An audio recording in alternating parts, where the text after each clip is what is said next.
दोस्तों नमस्कार। Colonel Ajay, CEO Ajay astro money group first global astro finance digital channel से आपसे मुखातिब होता हूं। आज 6 जुलाई सन 2023। दोस्तों, गेहूं के ऊपर हम लगातार अपडेट और विश्लेषण आप तक पहुंचाते हैं। अजय एस्ट्रो मनी ग्रुप देश का पहला चैनल 42 कमोडिटीज 5 मार्केट पर लगातार अपडेट और विश्लेषण आप तक पहुँचाते हैं। देश दुनिया की खबर से आपको रूबरू कराते हैं। आज हम चर्चा करेंगे सरकारी ओपन मार्केट सेल स्कीम, जो कि सरकार का गेहूं की नीलामी कर रही है, उसके ऊपर महत्वपूर्ण खबर निकल के आ रही है कि सरकार द्वारा गेहूं की महंगाई नियंत्रण करने के लिए जो तुरंत कार्रवाई की जा रही है, जैसे स्टॉक लिमिट और स्टॉक अपलोड और ओपन मार्केट में सरकार द्वारा सस्ते दामों पर गेहूं की बिक्री। लेकिन खबर ये निकल के आ रही है कि खाद्य निगम में रजिस्ट्रेशन कराने के में व्यापारियों को काफ़ी परेशानियां का सामना करना पड़ रहा है। कुछ व्यापारी कह रहे हैं कि रजिस्ट्रेशन करवाने वाले ये कह रहे हैं कि अभी तक काफ़ी तादाद में एप्लीकेशन फॉर्म पड़े हुए हैं, वही नहीं हो पा रहे हैं। इसका मतलब सरकार द्वारा खुले बाज़ार में गेहूं की बिक्री की जाने के बावजूद अभी कागजी कार्रवाई यानी लाल फीताशाही की वजह से रजिस्ट्रेशन नहीं हो पा रहे हैं। और यही वजह है कि गेहूँ की जो नीलामी की क्वांटिटी रखी गई थी, वो उसमें से काफ़ी कम मात्रा में ही नीलामियों की बोलियां प्राप्त हुई है।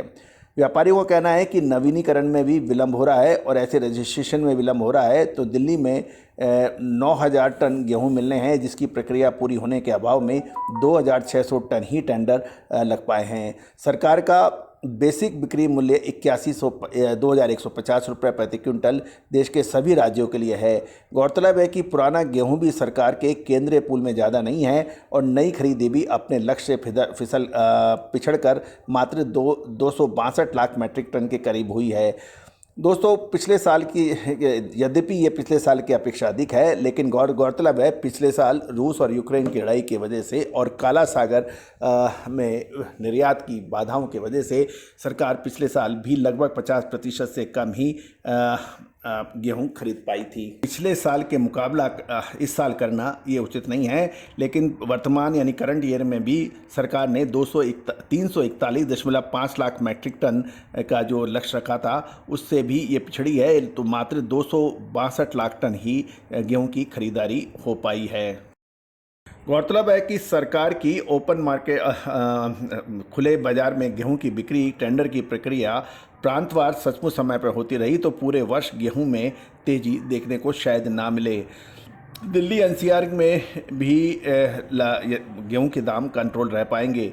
कुछ बाज़ारों में चर्चा ये भी है कि बड़ी कंपनियों के पास गेहूं का स्टॉक है तथा वह बिकवाली में कम आ रही है। इससे कहीं ना कहीं आगे चलकर गेहूं की किल्लत मंडियों में एक बार बन सकती है।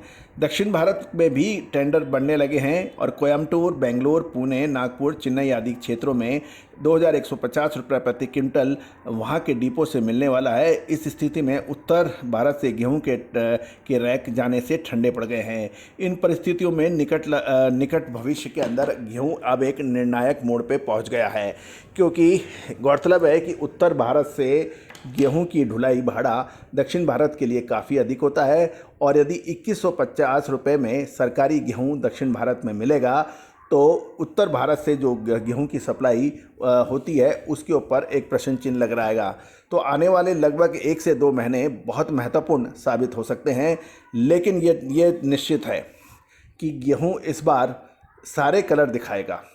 गेहूं के में जो भी व्यापारी गण हैं, जो भी ट्रेड करते हैं, उनका रियल एसिड टेस्ट होगा कि कहां पर माल खरीदना है और कहां माल बेचना है। कि दोस्तों, सरकार हर संभव प्रयास करेगी, क्योंकि कई राज्यों में विधानसभा इलेक्शन है, तो राजनीतिक कारणों से भी सरकार कोशिश करेगी हर संभव महंगाई पर कंट्रोल किया जाए, खाद्य वस्तुओं के दाम कंट्रोल में रहे ताकि आम जनता को शिकायत ना रहे। दोस्तों, ये तो प्रयास होता है, लेकिन प्याज और लहसुन के अंदर देखिए भाव 3 से 4 गुने हो गए हैं। टमाटर और हरी सब्जियों के दाम कई गुना उछल चुके हैं। साथ साथ दालों के भाव आसमान छू रहे हैं। इसमें कोई दो राय नहीं है कि खाद्य तेलों के अंदर सरकार ने बहुत प्रयास किए हैं, लेकिन खुदरा मूल्य यानी एमआरपी के अंदर कोई बड़ा परिवर्तन नहीं आया है। तो दोस्तों, आप हमारे चैनल पर नए हैं और अभी तक सब्सक्राइब नहीं किया है तो उसको सब्सक्राइब करना बिल्कुल ना भूलें। साथ साथ एक और महत्वपूर्ण सूचना, कर्नल अजय व तुषार जैन 8 और 9 जुलाई को अहमदाबाद और ऊंझा में होंगे। यदि आप व्यक्तिगत संपर्क करना चाहते हैं तो संपर्क कर सकते हैं। All the very best, good luck, happy trading.